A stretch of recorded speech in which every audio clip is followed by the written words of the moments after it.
প্রকৃতির মাঝে আমরা অনেক অজানা গাছপালা দেখতে পাই। আজ আমরা পরিচিত হব এমন একটি গাছের সাথে, যার নাম আকন্দ।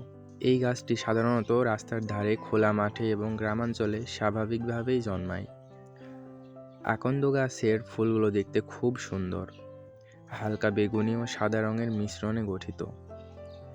আকন্দ গাছ শুধু সৌন্দর্যের জন্যই নয়, এর রয়েছে নানা ঔষধি গুণ। প্রাচীনকাল থেকেই আয়ুর্বেদিক চিকিৎসায় এই গাছের পাতা, ফুল ও দুধের মতো সাদা রস ব্যবহার করা হয়। এছাড়াও আকন্দ গাছের ফুল অনেক সময় পূজা পার্বণ ও ধর্মীয় কাজেও ব্যবহার করা হয়। প্রকৃতির এই ছোট্ট গাছটি আমাদের শেখায়, আমাদের আশেপাশেই লুকিয়ে আছে অনেক উপকারী সম্পদ। তাই আমাদের উচিত প্রকৃতিকে ভালোভাবে জানা এবং সংরক্ষণ করা।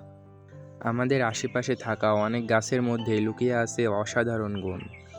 এটি আকন্দ গাছ, যা গ্রামাঞ্চলে খুব সহজেই দেখা যায়। এর ফুল সুন্দর, কিন্তু এর আসল শক্তি লুকিয়ে আছে এর ঔষধি গুণে। তবে সাবধানে ব্যবহার করা উচিত, কারণ এর রস কিছুটা বিষাক্ত। প্রকৃতির প্রতিটি গাছই আমাদের জন্য এক একটি সম্পদ। আকন্দ গাছও তার ব্যতিক্রম নয়। যতই ছোট বা অবহেলিত মনে হোক, প্রতিটি গাছেরই রয়েছে নিজস্ব গুরুত্ব।